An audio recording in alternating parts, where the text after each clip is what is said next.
Selamat berjumpa kembali dalam mata kuliah sosial media dan komunikasi.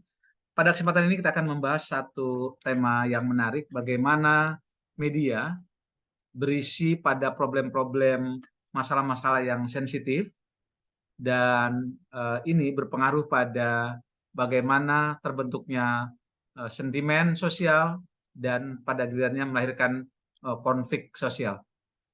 Sebagaimana kita ketahui bahwa hal-hal yang terkait dengan peran media massa justru diharapkan untuk dapat mengatasi masalah-masalah yang sensitif yang terkait dengan konflik sosial. Tetapi tidak jarang justru media bisa menghasilkan satu problem yang pada gilirannya memunculkan satu hal yang dapat memicu terjadinya konflik sosial. Apakah masalah sensitif dalam media massa yang kita kaji? Yang pertama, masalah sensitif ini menyangkut beberapa hal.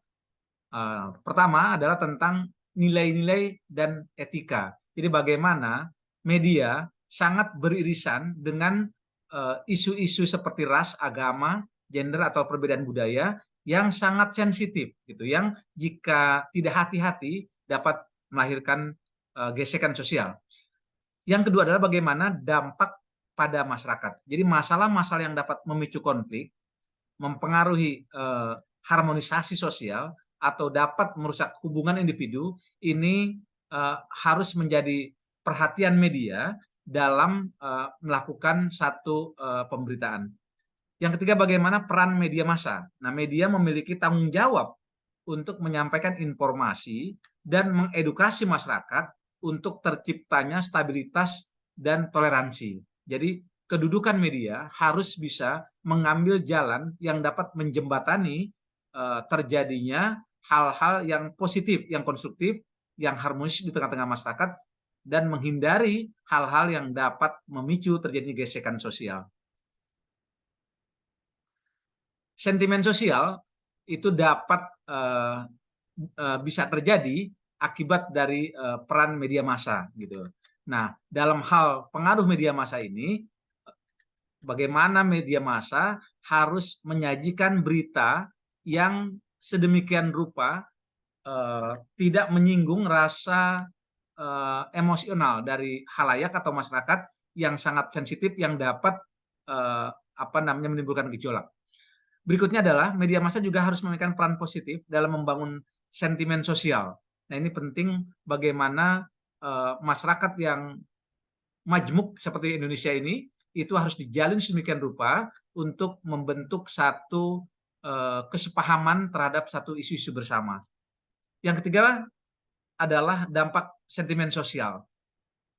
Nah, media ini memainkan peran untuk membuat sedemikian rupa sehingga jika terjadi ketegangan antar kelompok atau permusuhan yang terjadi, maka media harus menjadi semacam peredam dari hal-hal seperti ini.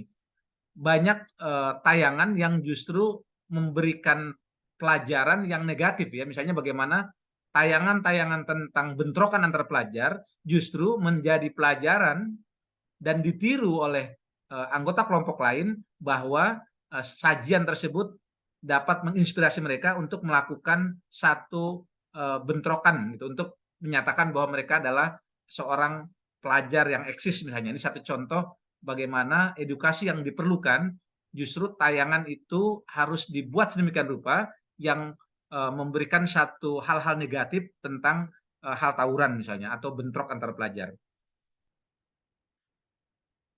Dalam melihat konflik sosial, ya, jadi sebagaimana kita ketahui bahwa pada masyarakat yang plural society atau masyarakat yang majmuk seperti Indonesia, ini konflik sosial ini sangat mudah terjadi. Catatan kita jika kita baca penelitian-penelitian kawan-kawan itu, misalnya bagaimana konflik yang terjadi di Lampung, ya, tahun 2012 antara etnis Lampung dan Bali, ya, sebagaimana ketahui bahwa di Lampung itu terdapat beberapa komunitas, misalnya orang yang asli Jawa, orang yang asli Bali, atau orang yang asli dari Lampung, karena Lampung ini adalah satu tempat pada masa Orde Baru di mana untuk wilayah transmigrasi. Nah, pada masyarakat-masyarakat yang plural seperti ini, maka konflik ini sangat mudah terjadi. Nah, di tahun 2012 ini bahkan memicu satu konflik yang memakan korban ya, bagaimana satu komunitas merasa berhadap-hadapan dengan komunitas lain dan mengakibatkan terhadap satu terjadinya pembelaan terhadap apa yang disebutnya dengan satu apa namanya gerakan perlawanan ya terhadap etnis lain dan menimbulkan korban jiwa. Dan ini juga pernah terjadi di Ambon ya, misalnya bagaimana tahun 99 munculnya uh, satu peristiwa yang berdarah ya, yang dilatar belakangi oleh etnik dan agama. Di Aceh juga terjadi demikian untuk proses politik ya, itu bagaimana GAM itu melakukan perlawanan sedemikian rupa dan ini juga gesekannya sangat tajam ketika itu dan memakan korban. Kita perlu bisa memahami bahwa dalam menjaga masalah yang sensitif ini ada beberapa hal yang perlu dipahami oleh media. Yang pertama, menjaga objektivitas. Ini penting supaya beritanya berimbang dan tetap menerima dari berbagai sumber. Yang kedua adalah tentang pentingnya dialog. Jadi media mesti mendorong satu dialog dari antar kelompok yang berbeda untuk saling terdapat kesepahaman. Nah, yang ketiga adalah pentingnya etika jurnalistik. Jadi bagaimana memberitakan ini memahami etikanya sehingga jika terjadi satu hal-hal yang sifatnya ketegangan di masyarakat, maka media mampu memberitakan sedemikian rupa sehingga secara objektif itu bisa menjadi tayangan yang bisa memberikan edukasi di tengah-tengah masyarakat. Nah, mudah-mudahan pertemuan ini bermanfaat. Kita akan bertemu dalam pertemuan selanjutnya. Terima kasih.